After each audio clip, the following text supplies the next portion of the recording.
Hi, I'm John. This is my show, An American Scheme, where I am proving that Diana Ross is Michael Jackson's actual mother. Today, I'm going to show you basically some of the research that I do.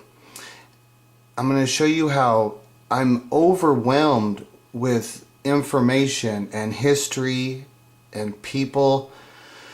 And my problem is I definitely don't have the problem of having things to talk about. My problem is I have so many things to talk about, and like this right here, there's so much information, and I'm intimidated even just to make this video. I'm going to try and get through it really quick, and it's being a little tricky. I'm just going to try and show you some research type of thing. So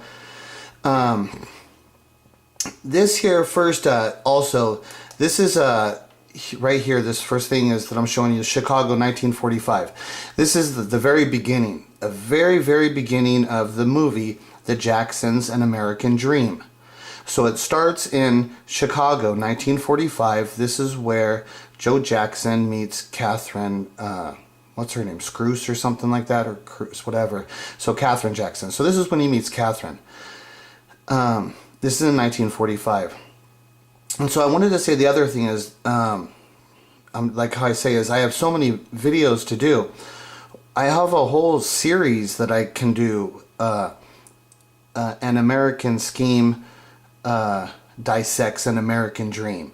You know, I can go through but it's so many videos for me to go through and go through the whole movie and talk about all the points and my issues and stuff, okay? So it's just, there's so much for me to do there. So this here is the beginning of the Jackson's American Dream, 1945. So what I want to show you here is that this is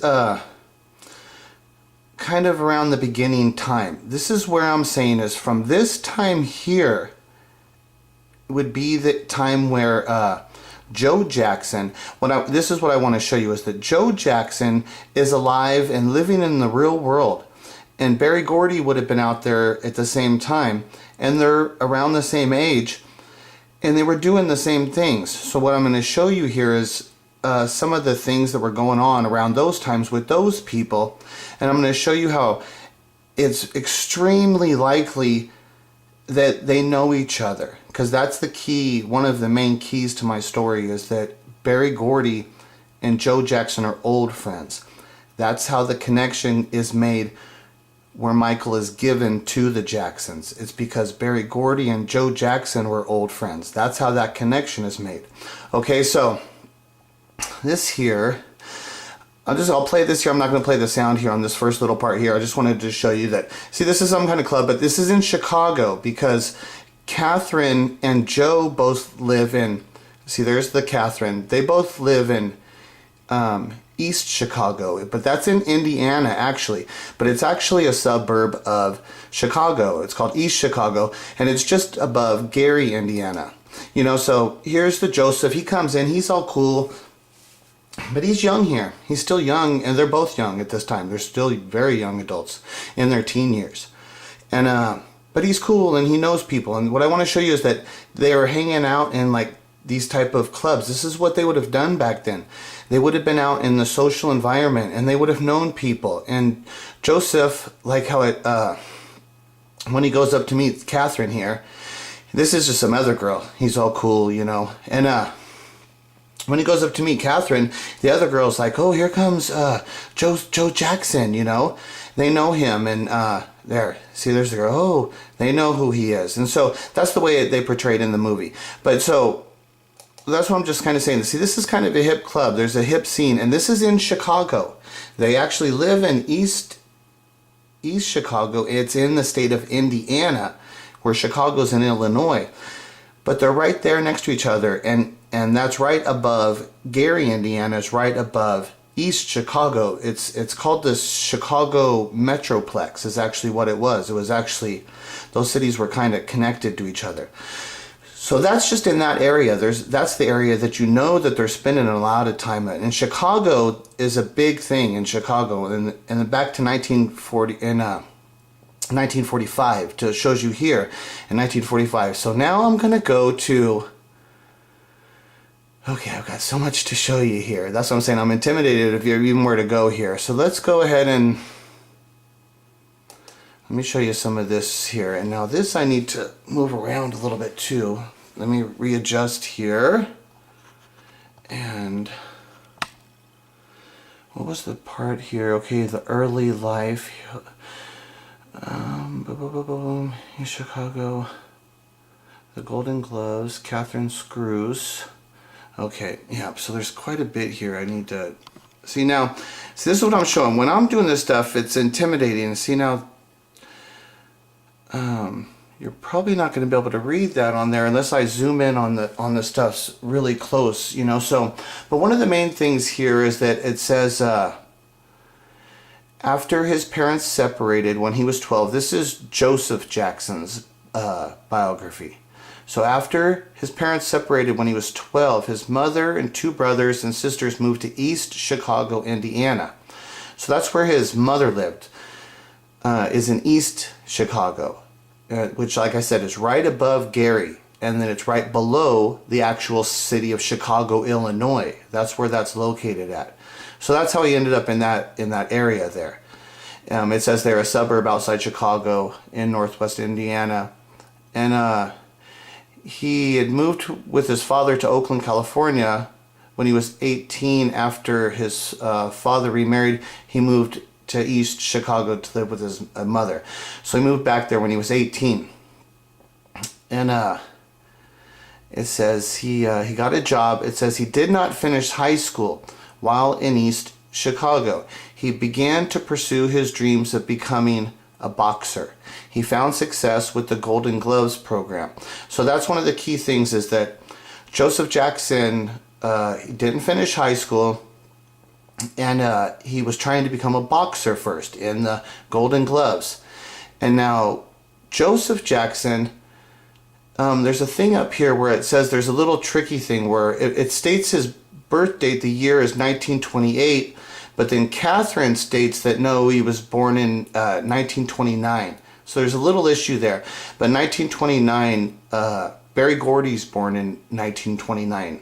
And Barry Gordy also dropped out of high school to become a professional fighter, where he was trying to make it as in the Golden Gloves. So right there, those two are the same age. I've seen their weight classes. I think Joe was a little bit heavier, but they're both small in the lower weight classes. So they're in a very similar weight class, same age, and they're both trying to become boxers. And they're Gary, Indiana is about 200 miles from Detroit. It's not that far away from each other. So one of the other big things down here, it says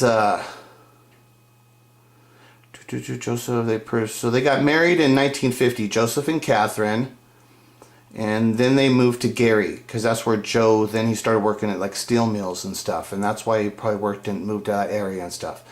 So he was employed there, and then it says, eventually, no, that's the other part, that's her, okay, here's the, okay, here we go. So during the early 1950s, Joseph Jackson briefly performed with his own blues band, the Falcons, playing guitar.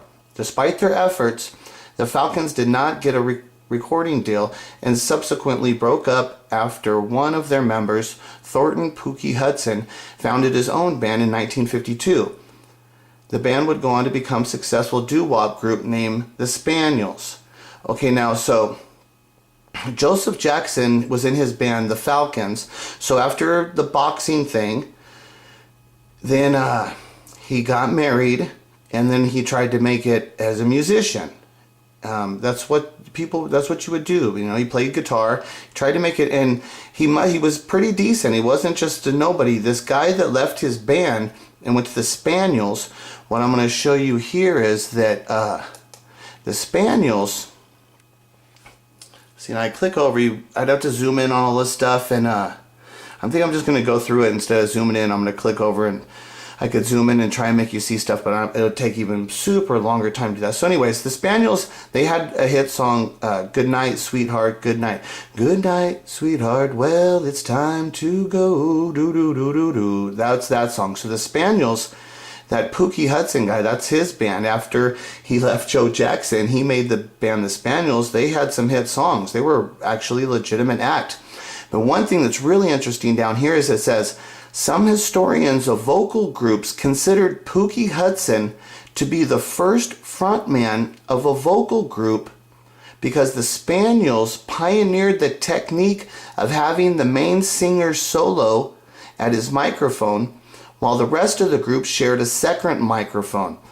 So they're saying that that type of style of singing was this guy actually created it. They're saying historians say that the Spaniels here and the way he was doing it with the singer and having the other guy's background singing, a few other guys singing on one mic, which would, if you look at Motown, that's a major influence on how their bands are influenced and stuff. And so this guy, I'm saying that this, and then so one of the other things here too, it says that they would perform on the Chitlin circuit. I guess it's down, yeah, so see down here it says the group debuted in late 1952 at Roosevelt High School in Gary, Indiana. So they're straight from Gary, Indiana. Like I said, they were with Joseph Jackson. They actually debuted, they're from Gary, Indiana, this group, the Spaniels. This was the guy that was in Joseph Jackson's band. And they were on the VJ label, which is, I could get all into that stuff. That's a whole another stuff though. But so down here, Spring 54, Good Night Sweetheart hit 24 on Variety Pop Chart and rose to 5 on Billboard's R&B chart. The Spaniels played regularly at the Apollo, the Regal, and other large theaters on the Chitlin circuit. And so on the Chitlin circuit, I looked up the Chitlin circuit, and one of the other things that was there, I wonder if I have that other one up there. No, I don't think I did. Okay, so on the Chitlin circuit, there was one other club. Where are all those clubs' names here? There, let me see. Okay, so right here's the Regal Theater in Chicago. These are clubs that are, so the Regal's a big one. When you know about the Jacksons in Chicago, the Regal Theater in Chicago, this is a big one. That's the theater where Bobby Taylor, the story of Bobby Taylor goes through the Regal Theater in Chicago. And then so another Chitlin circuit thing is the Apollo, which they've got, there's the Apollo. So that's another big Chitlin circuit one. And this is what the Spaniels too. Okay, yeah, here's the other one, the Fox Theater in Detroit. And I'm gonna go ahead and click on that one, because this one was really cool here, this Fox Theater in Detroit. And there's all kinds of acts, and there was a bunch of history. This theater would have had a long history and stuff. So, but this is in Detroit, and that Spaniels would have been on the Chitlin circuit in Detroit in the 50s. That's where Berry Gordy would have been. So there's a good chance, like these are, I'm just trying to show you that there's connections where Berry Gordy like could have came in contact with these guys, and then he could have said, oh, like Berry Gordy could have known that they were from Gary, and he could have said, oh, I know a guy from boxing back in the day, Joe Jackson. And he said, Joe Jackson, I was in his band called the Falcons. Yeah, you know, I mean, see how easily the connections. And the next thing you know, he could have said, yeah, he could have said, oh yeah, do you have his number? And then Berry Gordy could have, they could have had his number. He could have called up. There's just so many ways that the connection could have been made between Berry Gordy and Joseph Jackson. They're in the same areas, they're doing the same things. There's a lot of connections going on between those guys, you know. So down here, the Fox Theater, there was so down here it says Detroit's Fox Theater has hosted the following Michigan musicians: the late Aretha Franklin in 12, because it was renovated, and it says a year there, but I'm not sure, but it was renovated not too long ago. And then after that, everybody, you know, they played there again and stuff too. So it has it has the Temptations in 88. It's got Stevie Wonder in 1969, the Spinners in 77, Smokey Robinson in 88, Al Green in 89, Diana Ross in 1990. Keeps going through more. And then the one was like, whoa, this is a shocker. It says the late Chris Cornell of Soundgarden played his final show there on May 17th of 2017. So Chris Cornell's final show is at that Fox Theater. Let me go and show you.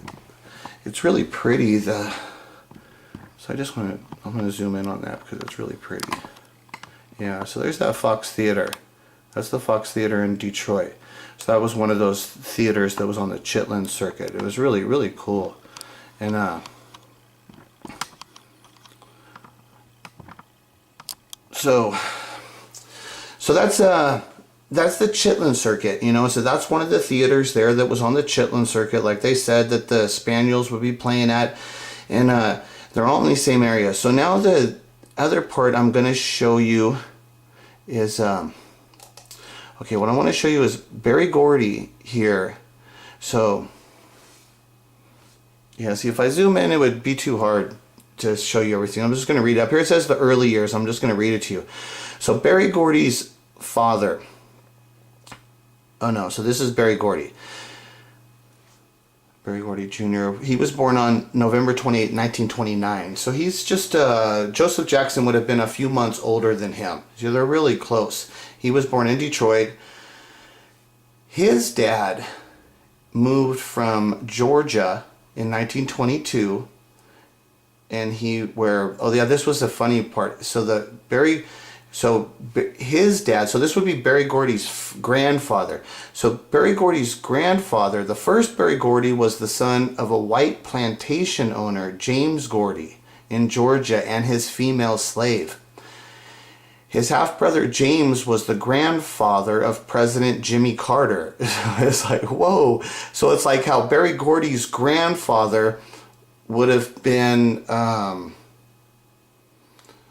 he was a slave. No, he was, see, it's tricky when you get through this stuff and all this stuff. You got to read everything. But so anyway, but Gordy, Gordy's dad moved and was working in the automotive business. That's how Berry Gordy had worked there for a while. But then it says Berry Gordy developed his interest in music by writing songs and opening the 3D Record Mart, a record store featuring jazz music and 3D glasses. It's like 3D glasses. That's hilarious. That's so funny. And the store was unsuccessful. Yeah, it sounds like a store that would have been unsuccessful. So it says Gordy sought work at Lincoln Mercury plant. But his family connections put him in touch with Al Green. This is not the singer, someone else, owner of the Flame Show Bar Talent Club, where he met singer Jackie Wilson.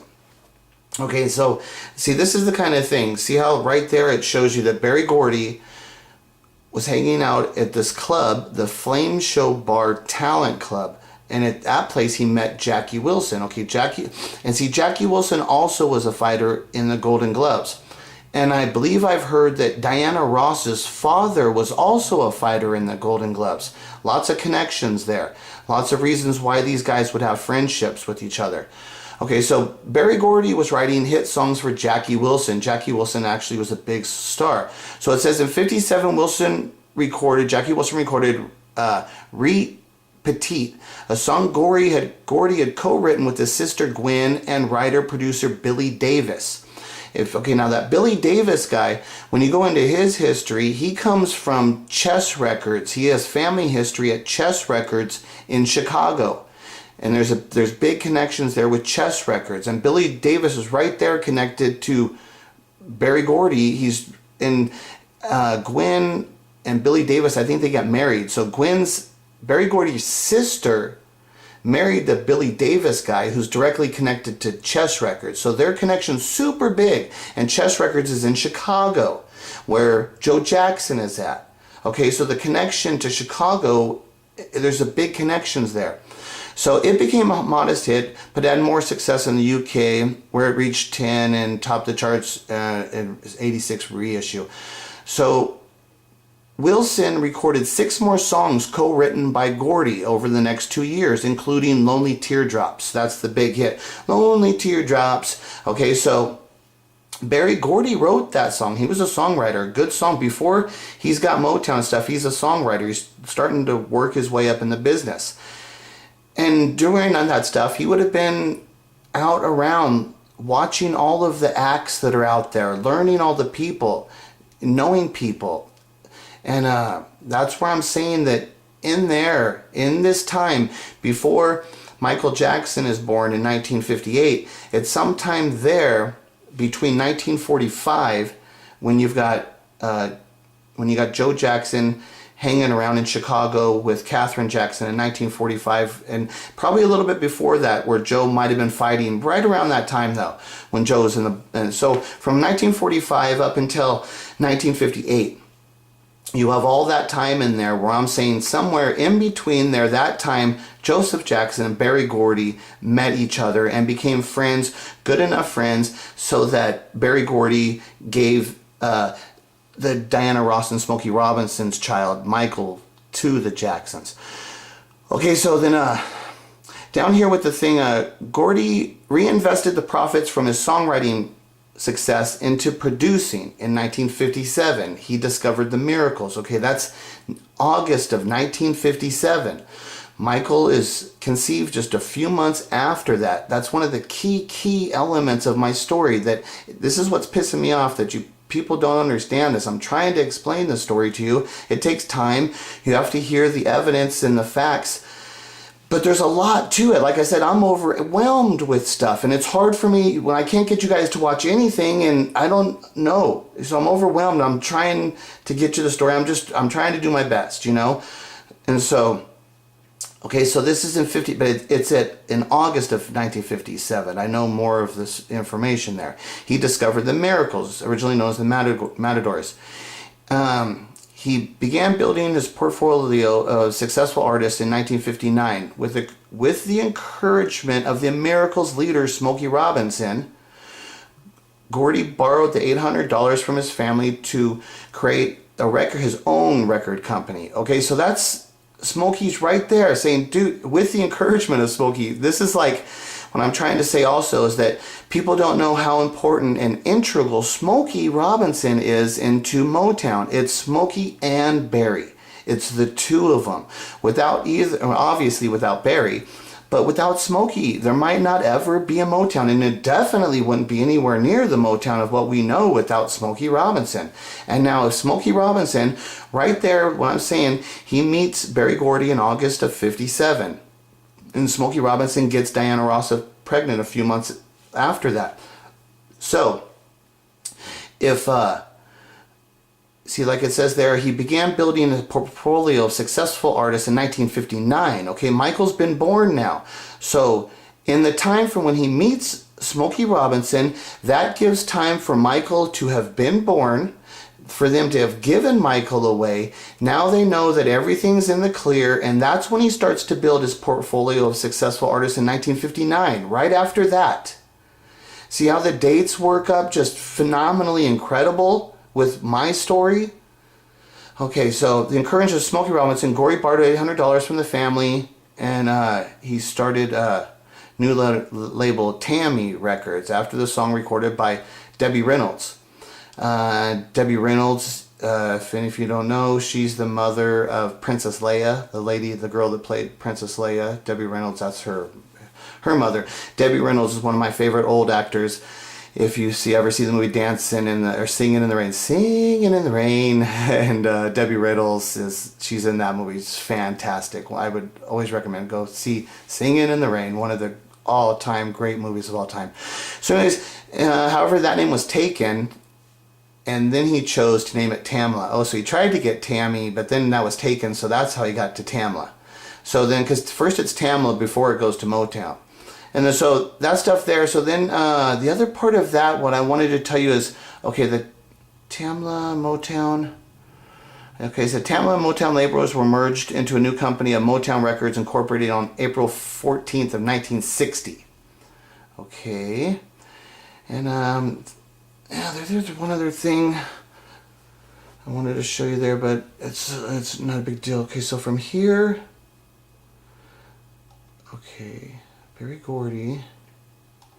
I think I wanted to show you this one little part here that, so Berry Gordy, this is a song by Etta James. Now, Etta James is on the Chess label. Okay, so she's a singer on the Chess label. There's a bunch of connections to the Chess label in Chicago.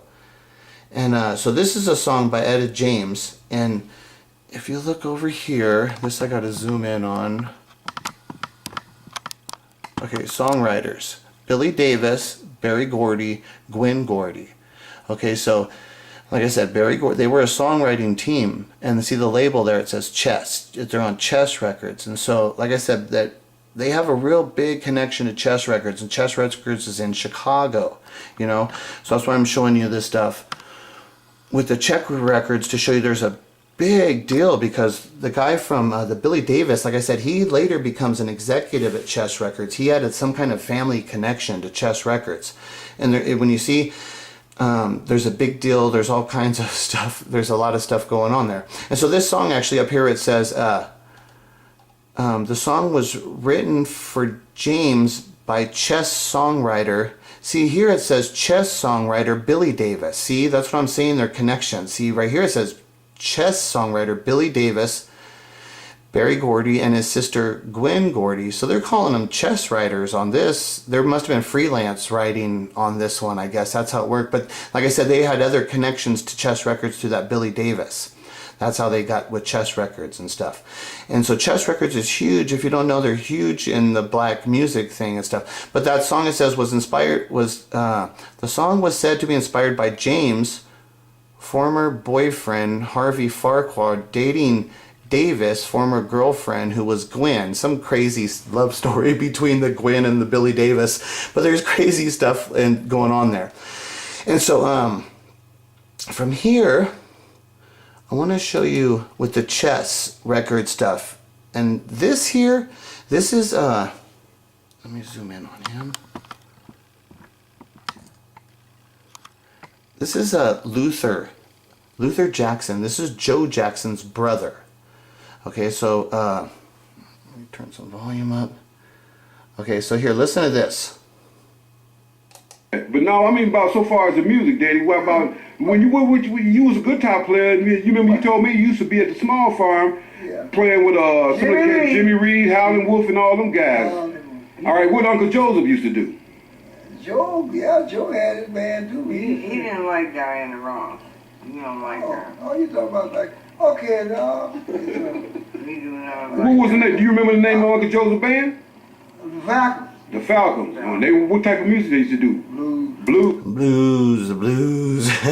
Falcons, the blues. And see, what's crazy, that girl right there, how she just shouts out, he didn't like Diana Ross.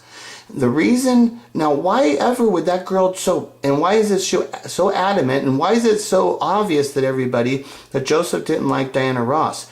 The reason Joe didn't like Diana Ross is because when Diana Ross came back, and it's like Diana Ross discovers the Jacksons, right? But what she was doing is, she was the mother now at that time. So Joe Jackson was like, hey, bitch, I raised this kid. I'm the one that trained him. Yeah, you might have birthed him and gave him the God-given talent, but Joseph is like, I raised him, and now I've got him hooked up with my kids too, so you're talking about my family's now on the line. And so when Diana started doing all the stuff she started doing with Michael, because she came back in, rolling in, being the boss, you know, that's why Joe's like, screw her, she's just going to screw everything up. That's why Joe doesn't like Diana Ross. Hey, that's what the girl says. He hated Diana Ross. Well, that's why. Joseph thought that she was going to ruin everything, and he had worked hard, and now if she ruins it, where's that put him and his family, you know? And so that's why he hated her. He was pissed at what she was doing, because like I keep telling you, she was flaunting it that Michael was her son, but nobody knew it. She was flaunting it, but Joe was worried, and that's why he hated her. So the other thing here is that this guy here, Luther Jackson, he says he was hanging out with Jimmy Reed and Howlin' Wolf. Okay, Jimmy Reed and Howlin' Wolf are both artists on the Chess label. Both of them. They both are on the Chess label. And so that's what I'm trying to say, that, see, now you got him saying he's hanging out with artists on the Chess label, and this is Joe's brother, you know, and they're playing, so they all know each other. They're all musicians. They all know each other, all in the same area. And Barry Gordy, he's huge with the Chess label. There's big connections. Plus, they all go back to the Golden Gloves. They all are fighters, and they're all in those areas. And they know each other. That's how it happened. Barry Gordy and Joseph Jackson know each other. Now, I know if I search, I got to dig into this stuff. But like I said, I'm overwhelmed with this stuff. I have a lot of stuff. But if I dig and dig and dig, I'll find that one, the smoking gun that proves the hardcore. Like, I don't like to mention this, but somebody mentioned to me one time that because they had heard part of my story. And somebody mentioned to me, they said, hey, I saw an interview with Diana Ross, and she said that Joseph Jackson did know Berry Gordy from the Golden Gloves.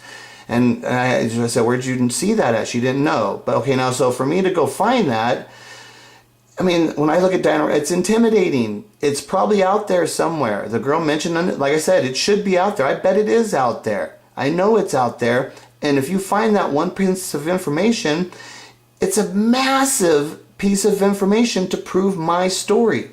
And it's out there somewhere. Somebody else, why make me do all the research? This is part of what I'm saying. If you people would put in some effort, you'd see that there's gold mines out there. This is like a treasure hunt.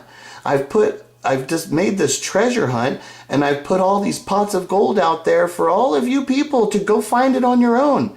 If you go find that video with Diana Ross saying that Joseph Jackson and Berry Gordy knew each other from the Golden Gloves, that's a pot of gold. You can make your own video. I would just say that you were helped through an American Scheme story. You started looking for it. That's all I would want, a little bit of credit. But then you make your video and you make that discovery on your own. There's whole bunches of them out there, bunches of pots of golds, which I can direct you to and help you find that stuff. But without you people showing any real interest in my story, it hinders everything. That's what's stopping this discovery from being made. And this is what's allowing all this pedophile stuff to happen. Because when you people see is when my story's true, it also proves that Michael's not a pedophile.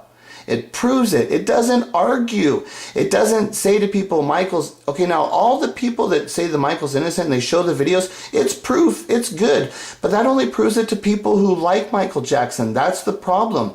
You've got to prove it to the people who don't like Michael Jackson. And what I'm saying is, all of that information, they're not hearing it. They're hearing the other side, and they're believing it. And it's starting to get loud, and it's getting loud and overwhelming. And I'm intimidated by that too right now. Because it's like, that's all anybody's talking about. And it's like, why should I keep going on with my story? Nobody even cares anymore. It's the Michael's pedophile stuff is dominating the news.